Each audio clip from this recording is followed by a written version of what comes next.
Olá, meu nome é Isabela da Costa, eu sou estudante de odontologia da Universidade Federal de Juiz de Fora, campus Governador Valadares, e vou falar sobre a análise da sobrevida e perda óssea de implantes dentários instalados em pacientes com bruxismo e a influência do uso de dispositivos oclusais, uma revisão sistemática e de escopo. Trabalho advindo da iniciação científica feita sob orientação do professor Cleidiel Aparecido Araújo Lemos.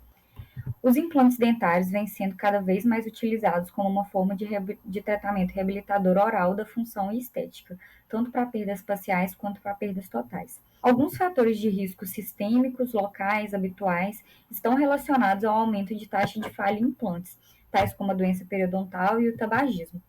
O bruxismo é considerado uma atividade muscular parafuncional que tem origens multifatoriais e causa uma sobrecarga oclusal tanto nas estruturas dentárias como nas estruturas de suporte dos implantes dentários. E essa associação que nos trouxe ao nosso objetivo de pesquisa, que é avaliar a influência do bruxismo dentro de diferentes parâmetros clínicos relacionados aos implantes ósseo-integrados e a influência do uso dos dispositivos introduzidos para reduzir as complicações. Para isso, a gente fez uma busca em 5 bases de dados eletrônicas a partir da metodologia de busca com a nossa pergunta. A reabilitação de implantes dentários em pacientes com bruxismo apresenta maior risco de falha e complicação protética ou perda óssea em comparação a pacientes com ausência de bruxismo? Dentro do nosso pico, a nossa população são os pacientes reabilitados com implantes dentários, a nossa intervenção são os pacientes com bruxismo, nosso controle, os pacientes sem bruxismo e os nossos desfechos. O primário é relacionado à sobrevida de implantes dentários e o secundário na perda óssea e complicações protéticas.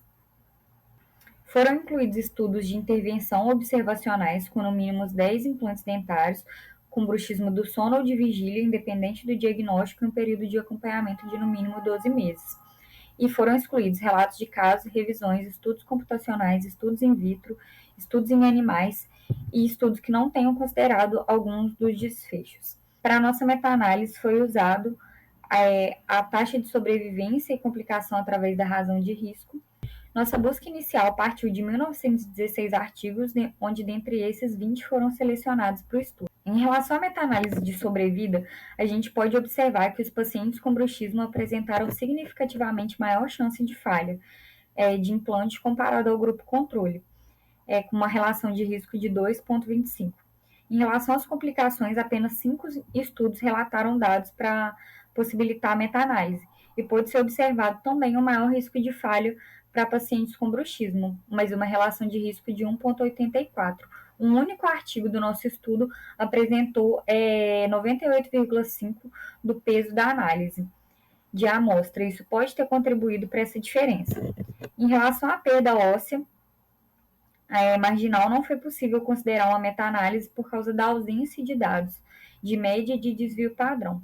Porém, 3 estudos avaliaram a perda óssea e também verificaram que elas foram maiores em pacientes com bruxismo.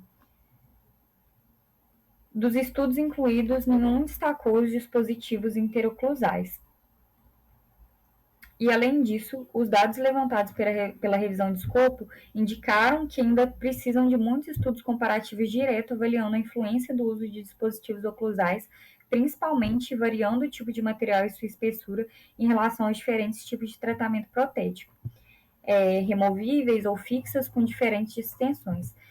Dentro das nossas limitações do estudo de revisão sistemática, a gente pôde concluir que o bruxismo leva a uma maior taxa de falha na integração de implantes dentários e também um elevado risco de complicações em pacientes bruxistas em relação ao grupo controle. Diante das evidências, esse hábito parafuncional demonstra a necessidade de atenção durante o planejamento da reabilitação oral com implantes dentários, e futuros estudos são indicados para avaliar a influência dos dispositivos oclusais para prevenção ou complicações de falha. Obrigada pela atenção.